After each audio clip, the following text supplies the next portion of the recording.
was that closings happen every day, right? Are going to happen every day, have happened every day for your entire life, will happen every day for the rest of your life, regardless of market conditions. And I mean by the truckload.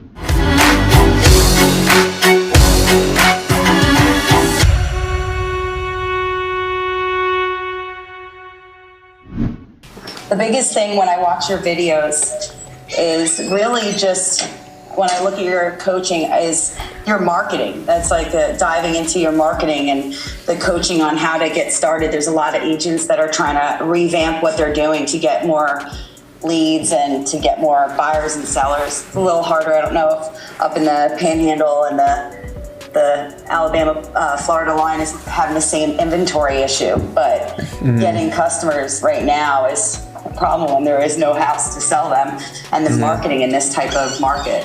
Got you. Yes, we are having the same inventory issues. We've got the same inventory issues around the country. It's the same problem everywhere. And so what you have to do is change your perspective on what you're looking at when you look at the market. Because if you're looking at the market and you're thinking, okay, there's no homes to sell, and you're thinking, you know, if you have a buyer, it's really hard to find them what they're looking for, or, you know, they're competing against other buyers, or whatever the case may be. What you're doing is you're putting yourself in a box, okay, which is, it's reality. Your perception is your reality. So if this is the way you look at it, that's your world, okay? But you can look at things completely differently, okay? So there's a couple things. There's a long-term outlook, and there's a short-term outlook, okay? And they both go hand in hand, okay? So when I look at a market, okay, when I look at just a real estate market, and I'm thinking about market share, and I'm thinking about, okay, you know, this many transactions happened, and this agent did that much percentage of those transactions this year. Okay, to me, that's not really market share. That was market share of closings that year. But to me, market share overall for a real estate agent is how many people in your market that you have a relationship with, right? The agents that are putting themselves in a box that this is a restrictive market, they're the ones not getting the deals, because in their mind they're thinking that this is a restrictive market, when in fact, if you look at your market, there's more closings this year than last year. So it's a better market than last year. That's facts, right? If in fact you look in your MLS and you see a higher number of transactions this year than last year, you can't sit here and tell me that the excuse of why you're not selling is because of the market or inventory or buyers or whatever, because that's an excuse that you're telling yourself, right? And when in reality, there's more closings happening. So am I speaking truth here? So the first thing you have to do is you have to change your perspective about the market, because this is the problem that we kind of run into, is we start to kind of categorize the market in our own mind, and then we start to believe this categorization, and then we slowly start to let ourselves use it as an excuse and a crutch of why we're not producing, when in fact the market is as good as it's probably ever been right now, today. Agents that are saying it's tough right now because there's no inventory, all right, but they have a lot of buyers. When inventory goes up, okay, those same agents are going to be complaining about inventory being up and that they don't have any buyers for all this inventory. Right? When in fact, next year probably going to yield even more closings than this year. Okay? Probably, you know, who knows what's going to happen. But that's what you're going to see. The ones that are complaining now about lack of inventory are going to be complaining about the surplus of inventory next year, the same ones. And the same ones are going to be using that as a crutch not to sell properties, right? And saying, oh, well, I would be selling a bunch, but there's just too much inventory. Right? Or this year, they're like, I wish I could sell some stuff, but there's just nothing to sell. It's going to be the same old song and dance until you decide that you want to change your perspective on the industry itself and say, you know what, I'm not going to follow the crowd here. I'm not going to look at the business like that, right? There's always an opportunity. Was that closings happen every day, right? Are going to happen every day, have happened every day for your entire life, will happen every day for the rest of your life, regardless of market conditions. And I mean by the truckload closings. Even if the market retracted, let's say 80% number of transactions in your market, that 20% that's left is still a lot of closings happening every single day. So what you got to understand is that all this blaming the market on this and that, it has nothing to do with your overall success. Can it potentially fluctuate you somewhat here or there? Yeah, it could fluctuate you a little, but it should never take you to zero.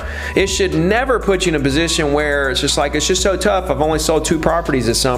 Never, right? Unless you allow it to do that to you, unless you allow it to happen, and then you start using it as a crutch. See, that gets dangerous when you start using the market as the excuse of why you're not succeeding at the level that you want to succeed at, when in fact there's more closings this year than last year. So I'm not going to beat a dead horse with that, but that's something you guys really need to think about when you're looking at the market. Time to get to work. It's just an unlimited abyss. You'll never talk to every single property owner. There's an unlimited amount of loyal clients, okay?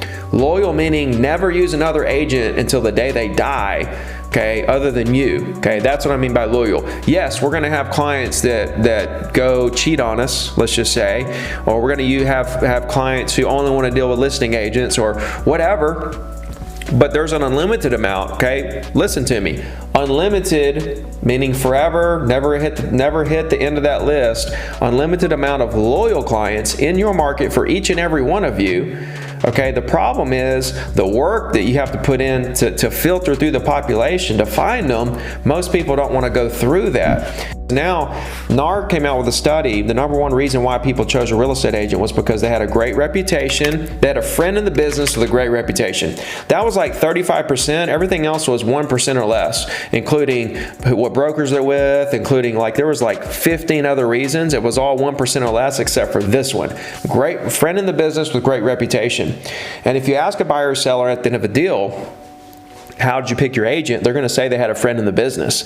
That's the number one reason by a long shot. And so what you have to do when you have to take that in and say, okay, my number one objective every day is to create as many friends in the market as humanly possible. Not listing appointments and closings and showings and this, that, and the other. That's a byproduct of just doing your job. And your job is to talk to as many people as you can in your market every day, to have great first impressions with them, build a friendship with them, create a great connection with them.